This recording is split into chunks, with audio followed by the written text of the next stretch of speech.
it's pretty crazy to think back to maybe even where we were when the Oilers were down 2-0 to the LA Kings and be like, man, the world where they not only get to the Cup final, but the fact they're in the Cup final, and it's like you can actually chart a path to them beating the Panthers. It's crazy. Yeah, and I go back to this. I think the big turning point, and we talked about it here, was the puck on Byfield's stick in Game 4. He clears the puck successfully out to the neutral zone, and LA goes up 3-1, heading home, and Edmonton is looking at a much different situation. Not saying they couldn't battle back, but a much different situation from where they are now. Skinner was struggling, and the team didn't look good together, but now they got their feet under them. And I think the journey to get through LA led them to be the team they are today. I think this is a much, much different Edmonton Oilers team today than through 3 rounds of a year ago. And I think last year, and I know people might not want to hear this, they were happy to be there. I thought their road last year, they had a tough road last year, and I guess they're not going to get by Dallas. They did, and that was, we go, wow, they within 2 goals of winning this whole thing. But I don't think they were supposed to. This year, they've got a new identity. It's a new team. It's a new way of playing, and they're at home for Game 1. There's so many things different for this Edmonton Oilers team going into the finals this year. So let's break down maybe some of those key areas. Like one spot a lot of people are jumping to, especially playing against, a Florida Panthers team that's so heavy on the forecheck. This Oilers team and this blue line appears to be so much more prepared to move the puck efficiently than the blue line they put forth in the Cup final last year. Well, I think that's the biggest key for the Florida Panthers to generate offense, is creating turnovers off of the forecheck. And it's not just that the initial play below the goal line.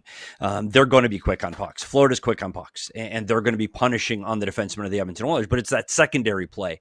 I think what makes Florida so good off the forecheck is how they play their F3 or their third forward into the zone, and they stay above the play. They don't rush in, and I think you get you get confused with aggressive forecheck versus smart. And Florida keeps their third forward high, and they get that turnover along the wall, about the half wall, and that's because the defense can pitch because the third forward is there. So having said all that, Florida needs to create those turnovers from the hash marks down. They have to if they're going to generate against the Edmonton Oilers. But you talk about how well these Oilers defense are moving the puck. It's exceptional. And it's one of the strengths of this team right now. And we talk about how good they are off the rush, but it's not just because McDavid and Draisaitl get through the neutral zone quickly. It's because they're getting the puck quickly, and they're getting it past 3-4 checkers on a great pass. So this, to me, for Florida to create offense, they're going to have to get stops from the hash marks down. This is a huge battle area in this game. And right now it's 50-50. Because I've seen Edmonton, especially against Vegas. Edmonton struggled on that. Edmonton gave up 5 goals against Vegas on the forecheck, where they were able to create turnovers and get pucks to the net. And Vegas doesn't forecheck like Florida does. Florida's better. So for me, that is the biggest key to the series in the defensive zone for the Edmonton Oilers. Can they beat that pressure and get the puck off of the wall and get it out to the neutral zone? Mm-hmm. So I guess in comparison to what the Oilers have played so far, you were talking just then about the difference between Vegas and Florida too, but what do Florida do so much better that Edmonton hasn't faced yet? It is getting to the net and getting to the blue paint. We talk about something I thought Vegas was going to get there. I really did. And they have a deep offensive 4 lines with Vegas, but they couldn't get there. And Edmonton's done an outstanding job of protecting the area in front of Stuart Skinner. From the top of the circles down to the blue paint, they've been phenomenal at keeping teams to the outside. But they haven't faced Florida yet. They haven't had Tkachuk. They haven't had Bennett. They haven't had guys, even Verhaeghe now, that can get to that blue paint effectively well, and not just get there, but can disrupt a defensive core. And you can frustrate the defense, and you could get Darnell Nurse into the penalty box, and you can disrupt the way things can get played. So right now, Edmonton's defense has never played this well. They've never been able to support that net front area in front of their goaltender as well as they are doing right now. The biggest test for them can they do it against a Florida Panthers team that gets there as good as any team in the league to the blue paint and disrupts them. So I think that, again, we talk about that forecheck pressure, but it's the next step. It's getting to that net front.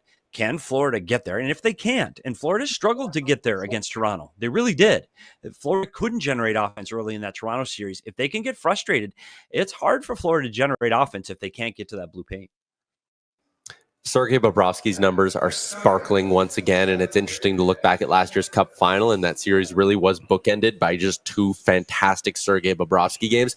How's he looked so far in these playoffs, and how much of that game-stealing sort of ability does he still have, or has he been more up and down this year? What's your read on Bob? It's funny because he's been good. You go by his numbers, he's got a 2.11 through the entire playoffs, but you go to what he did in the Eastern Finals, and his goals against average was 1.6, below 2 in the Eastern Conference Finals. That's fantastic. Save percentage of 935 in the Eastern Finals. He is ramping it up. And the one thing about Bobrovsky, yes, he's had tough games in this playoffs. Absolutely, he has. The one thing about Bobrovsky is he makes the big save when he needs to make it. And when you saw Edmonton go into Dallas, I think that was one of the big things missing. And I had a rant on what I think about Ottinger and getting pulled. We won't get into that, but Ottinger didn't make that big save. He didn't make the big save when he was good. He was fine. He was good, but he wasn't really good. And he didn't make the big save. Bobrovsky, you can see every game that they won, you can pinpoint 2 or 3, 5 alarm bell saves. Like, oh my gosh, how did he even get there on that one? And that's what Bobrovsky is going to have to be to get over on the Edmonton Oilers. He is going to have to be elite. He is going to need to make that 1 or 2, oh my goodness, saves every single game, because the Oilers can provide the offense that's going to have to create that. But Skinner did the same thing. Skinner in the first round was miserable. In the conference finals, he was at 2.01 goals against. Save percentage of 924. Stuart Skinner, 924. So both of these goaltenders are hot at the exact right time, and they're both getting ready. And right now, the goaltending battle, I still have to give a little check mark to Bobrovsky. One, he's won the cup, and he has won those games. But it's much, much, much closer than it was a year ago in this time, statistically, and where they're playing going into this finals. This is a much closer goaltending battle than I think people are giving credit to. How clear is the path to victory for the Oilers? Do you think they can execute enough to bring a Stanley Cup to Edmonton?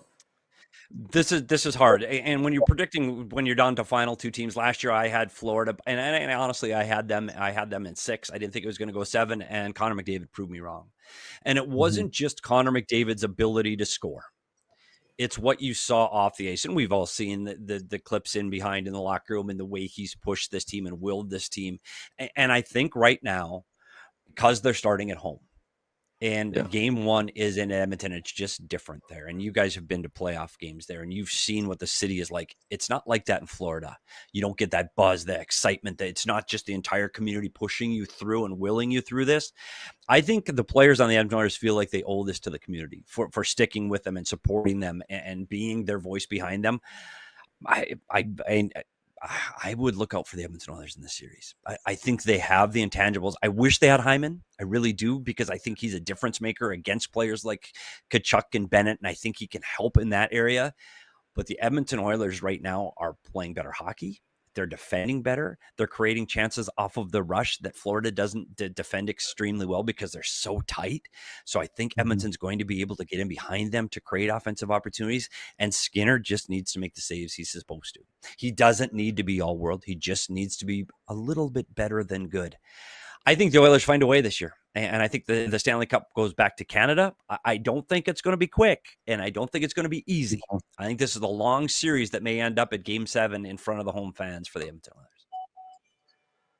Oh man, I mean, I don't think I could physically handle another 7-game series. No it might end me, but I do agree. It's going to be a tough series, and the only way I can see the Oilers doing it, maybe even we can say quicker than 7 games, is there is probably going to be some game where you don't quite deserve to win. Yeah. But if you make that one an OT win, or you make that one a 2-1 win, if you can dodge a bullet, and it'll probably be in one of the 2 games that are in Florida, if we're being honest, but if you can dodge a bullet somewhere, that's what it's going to come down to. Because last year, Florida dodged a bullet in game 1. Edmonton was all over them. There were scoring chances galore, pucks, like you said, sliding through Bobrovsky's legs and hitting the post.